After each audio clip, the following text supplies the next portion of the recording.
Beep.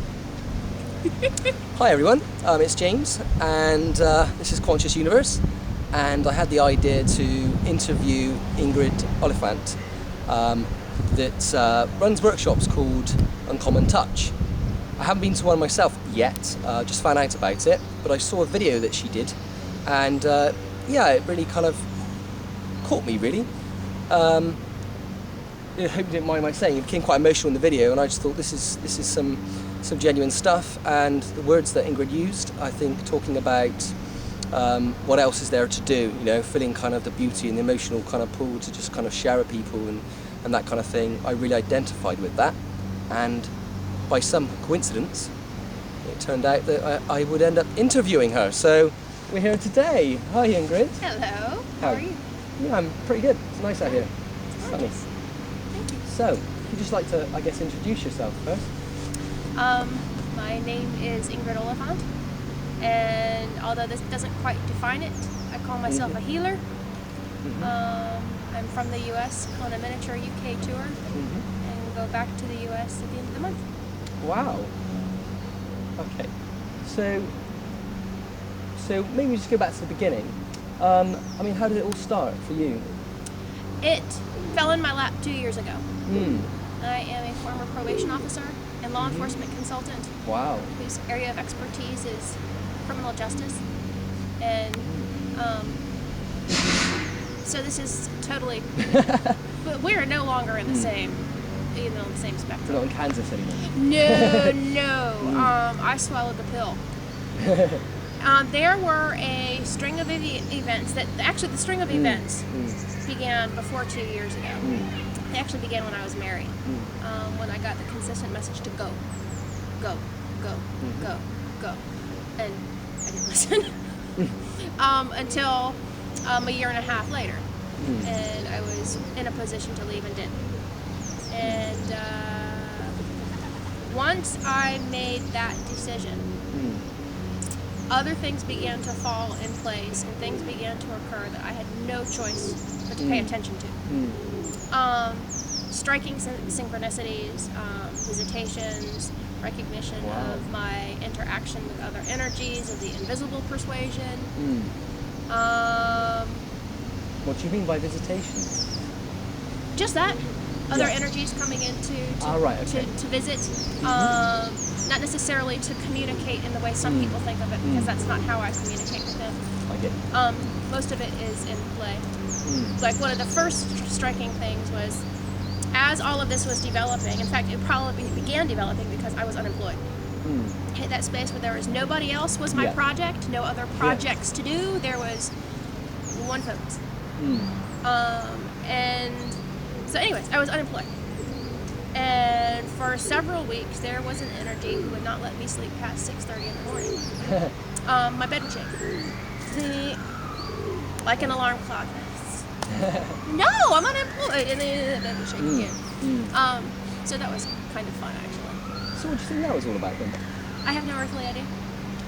It's interesting to, obviously, like, you know, we come together and do this interview, and obviously I've only got my experience to talk from, you know, and trying to understand where you're coming from, but the thing that springs to mind is, since I learned kind of cognitive hypnotherapy, well, it's called solution focus hypnotherapy, one of the things that my teacher talks about is sleep.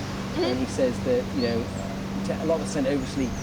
I mean, we all need different kind of amounts of sleep. Right. Yeah, but sometimes we oversleep. And a lot of things realise that we're oversleeping. One of the things I've had when I started those CDs that I talked about, Fan Meditation Program, not trying to plug that, but anyway, is that I started to sleep a lot less, and I didn't realise how little sleep I needed. And most people argue with me, 4.5 hours, 5 hours sleep, you need at least 7. So we've got this idea you need a minimum of 7, that's the average, and we've got to get at least 7, which is not necessarily true. Some of us need less, some of us need more, but I think generally we probably all need less than we thought we did. So just wondering if maybe, like, I don't know what this presence was, it was your higher self or something, that it kind of trying to get you into action, go, come on. Well, get my ass out of bed, yes. Yeah, that's simple. Annoyingly enough. Yeah. So what was it that you ended up being motivated to? Nothing. I mean, I was unemployed. There was no reason to get out of bed except to get out. You know. But that was just one of several otherwise extraordinary experiences that just happened all the time. I was never afraid, but I never had any. I mean, I don't have a religious background. I don't have a spiritual background. I don't have a metaphysical background. I've got none of that. So I just sort of say, I wonder what this is all about. Okay, thank you, sir. Might I have another? What else is coming? And anyways, as I watched things sort of unfold, a book ended up on my desk. I had to have ordered it. It came from Amazon.com to Ingrid Oliphant. And it was a small... It just turned up? It just turned up. Wow, okay. Oops. Book this thick called Quantum Touch. Really? Written by Richard Gordon, I think that's his name, a former chiropractor in California. And he developed an energetic healing system to work with his chiropractic practice. I said, oh, that's interesting. Huh. And oddly enough, within days of receiving this book, I found out the friend of an acquaintance was a Quantum Touch instructor, and she, oddly enough, had a class, essentially now. And my response was, oh, fuck, really? I have to go to a class. I'm unemployed. I had to write a check out for $250. Not knowing why I'm going to this stupid thing. And so from my front door to the instructor's front door, there was a blue streak. I cursed and bitched because I'm unemployed. I'm writing out a check for $250, and I don't know what the hell I'm doing. And then I cursed some more when I got there, because before we actually began anything related to the class, there was a video. And so what was running through my head was, oh my God, $250 to watch a video! And then the instructor said, hey Ingrid, why don't you put your hands on whoever the other lady was? Okay. And that's when I had my first real oh shit moment. Right. What started moving was, I called it liquid lightning. And I just went, oh shit! And a group of 3 other rather older ladies who were sort of taken aback by my expression of awe. And that's how this began. So what's the liquid lightning? What was that all about? It was energy. It was just moving. Why did you describe it liquid lightning? Because that's exactly what it felt like. Ah, right, okay. Does lightning denote it being fast and kind Absolutely. Right, okay. And just moving, and not necessarily just from me to the person I had my hands on. It was all in and around, and I was like, and managed to make it through the whole 2-day class that I found really annoying because I don't like rules. Oddly enough, from somebody who was in the criminal justice system, it's all about very stringent rules. I don't like rules. And so, as you know, I was being told for this technique to be effective, I had to breathe in a particular way. I had to have a particular visualization process, and I don't even visualize. I was like, no, this doesn't work for me. But anyways, I started practicing it in my fashion. Friends, oh, can you work on my rotator cuffs? Sure. Knees, belly, whatever. But almost without exception, people would describe these otherwise called mystical experiences with me, and I had no frame of reference whatsoever. None. And had to ask people if they were high. And they came to see me, and they said, no, I'm high now, but no, that's not what's happening. And I thought, okay, what does all of this mean? Because I'm having my own unique experience while I'm working, but nothing in the way that other people were comparing it to, describing. I was sort of floored. Until I began having those experiences myself, by myself and with others, almost daily. And I thought, oh, okay, now I get it. I mean, I understand now what they're describing. Do I understand the why of it? No. And oddly enough, still don't even have any real interest in it. I'm just like, okay, let's ride this. Let's see where it goes. You show me where to go, like the UK, and I'll do what I can to make it happen. But it wasn't until a year and a half ago when a face came across my computer screen. Right. And I just went, holy shit, I need that like I need air now. And it was a guy named, actually from London, who now lives in the US, named Panache Desai. And I drove 14 and a half hours to St. Petersburg, Florida, to a tiny little Unity church. And got out of the car and went, holy shit, I'm feeling myself in the parking lot. There's somebody here that speaks my language. Sweet. And during the process, he just went right at my heart. And liquid lightning again, and I just went, oh, shit! And I'm not quite sure if I actually said this aloud when there was like 40 some odd other people in this very deep meditative state, but I had my second major oh shit moment and recognized that what I'm about has absolutely little to do with physical healing, which happens. But it's at a much more profound level. And a lot of people don't understand that, particularly those who are seeking help for physical issues and disease. They think that is like to live without pain and discomfort and fear is just like. Are we talking, because I had a kind of a synchronicity only a few days ago. I watched Channel 200 now and again, which is like kind of, what was it, Edge Media. Have you heard of that channel? It covers kind of any alternative subject, really. Right. And I was watching that, and there were a few things that caught my attention.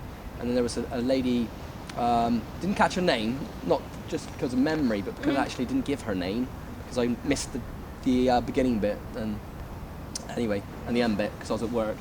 Oops, I didn't say that. Great, edit that bit out. She mentions collective, is it collective evolution or something? And she talks about this idea that you go past the survival mode of I just want to be better, I just want to feel better, I want to get rid of my physical condition, and then you get into, okay, what if we put the rocket booster straps on, and what more is possible? What else is out there? How can, like ESP or the heart, what could this do? How could we develop this? Right. What's possible? So it's going past survival to expansion, or, is that the kind of thing? Is it a similar thing to that? Or? That's not the language I would use, different but language, yes. but yeah. In fact, I don't put words to it. Because, people frame it in different ways. Some people liken it to spiritual awakening, because that's what they think they understand, or that's what they're comfortable with. Consciousness shifting, spiritual awakening, vibrational transformation, whatever their phrase is to describe this. For me, there are no words that can describe it or measure it, and every time I try, I feel limited, and so I just choose to say it's an experience. It will change your life profoundly, sometimes spontaneously, and sometimes over the course of time, depending upon what you're dealing with, how you want to move through the process. But that's how it showed up. And that was 2 years ago. Yeah. And since then, I've been trying to figure out how to make it work for me. So I see people individually. I started doing a lot more group work now, and traveling, doing it. Although that was the plan coming here to the UK. That's my plan for how this was supposed to work is not coming together.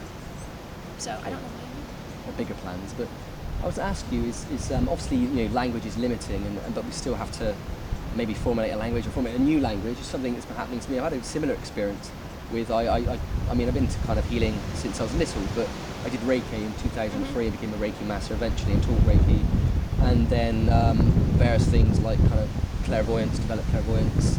Again, it was a natural skill, and I managed to find people to work with. Fell out of that, and recently I've been going through an experience of connecting, or I call it, I use different terms, resonating, communicating, trees and other consciousnesses, if you will, other beings, and then realise it was kind of like it's also you can't really put a label on it. It's kind of a healing modality. It's communication. It's all sorts. It's consciousness awakening, whatever. And then realise it was something that I wanted to share. And then it was, what the hell do you call this stuff? And it changes because your experience is changing. Right. But for people maybe not sure what this is all about. They still need a language. So if they came along to one of your events, what might they expect? I know it's the unexpected and it's the undefinable, but could you kind of say, in kind of 3D-ish terms, you know, what it might be like, or not like. Everybody experiences the energy differently every time, Yep. including me. Mhm. There is no standard. There's no blueprint. There's no map for it.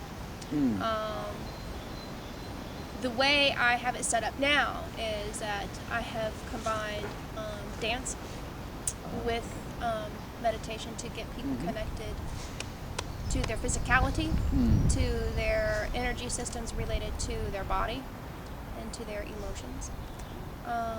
And we do that for about an hour and a half, and it's just, it's wild. And then I drop folks into a meditative state for about an hour and a half, and I go hands-on, doing mostly heart work, but if there are physical issues that we want to work with, I do take care of that. Like there was an 8-year-old that came, it was a really cool 8-year-old that came on this past Saturday, and he had asthma, and you know, their physical stuff. And, I tell people to not have any expectations whatsoever. There is a spectrum of experience that, you know, from one end that is pretty much instant nap, down for the count, gone, snoring, drooling, whole 9 yards. Then there is this end of the spectrum and beyond that I call the hippie trip. It's like an acid trip. Complete with, you know, auditory, visual hallucinations, out of body experiences, visitations from other energies, levitation, the whole 9 yards. And then there's just things that you cannot imagine that occur. And I do imagine there's probably every now and again somebody who lays there thinking, holy crap, I'm not feeling a thing. Why am I here? And they wish that they were home watching the television. So there isn't a standard for everybody. However, if somebody comes, it's not an accident. There's no coincidence that we have crossed paths. And however they have the experience there in the 3 or 4 hours that we're together, not only are they transforming themselves, but their immediate and extended relationships are almost spontaneously impacted. And it's just ridiculously amazing to watch. Because I live in a small enough community where I get to hear the stories about how the change occurs throughout the community, and it's cool. It's interesting, you were saying about this, there's no coincidences and how it affects everyone. And of course, you know, as above, so below, as within, so without, it's all kind of like, I think it's a holographic kind of fractal kind of thing that goes on endlessly. I mean, coming back to the thing that I'm, you know, thinking about at the moment, the term I'm using for it is evolutionary resonance. And you're kind of helping me as you're talking about this to kind of understand maybe more what's going on. So yeah, again, it's no coincidence that we're here. And I'm sure there's things going on I'm not even aware of. So what would you like to leave people with, kind of a message? Or, I mean, where are you next with your Uncommon Touch workshops? I have no idea. Is it, there's one scheduled for Saturday in Edinburgh, and although there has been you know, some talk about people maybe showing up, nobody's registered. So I'm going to have to cancel that and probably go to Devon in Totnes and see extended family in Brixham that I've never met. And somehow in the next 2 weeks, possibly try doing another group in London. I attempted that did not go over at all. But when I get back to the States, I'm back in Texas for 2 weeks for 2 events in Austin, Texas. At least one in Houston, there might be another. And then in June, I'm in Oregon. And I got an invite to come back to the UK in August for a 2-day organized event whose name I don't even know now. I just got the email this morning. So I may be back in August, I don't know yet. Okay, wonderful. Okay. So, I mean, what message would you like to leave people with? I don't have a message. You don't have a message? I don't have a message. Okay. If you're called to come, come. If you're curious, that is a calling. Just show up. That's all you have to do. This doesn't require belief. This has nothing to do with faith. just show up. I'm going to show up. Maybe not in the fashion that you expect me to, or you would even like me to. Yeah. However, it's an experience like no other. It will change your You life. don't turn up like out of body or kind of. Oh, it's entirely possible. I showed on Friday night. I showed up at somebody's house while she was on the phone with a friend, and so that's how she showed up. And I thought, oh, Fair enough. wow, okay. So yeah, and there is beyond the experience. There is no message. There is no there's no dogma. I have nothing to teach. If somebody has a question, I'm glad to share. And that's, you know, some people do call it spiritual teaching. I don't frame how I live the world in any divided sense. So there's no spiritual versus anything else. Definitely. I speak from the heart, and So sometimes people call it wisdom. Sometimes, you know, I tell them to do what they like with it, flush it if they like. But if you're going to ask me a question, expect an honest answer. I'm not going to, you know, make it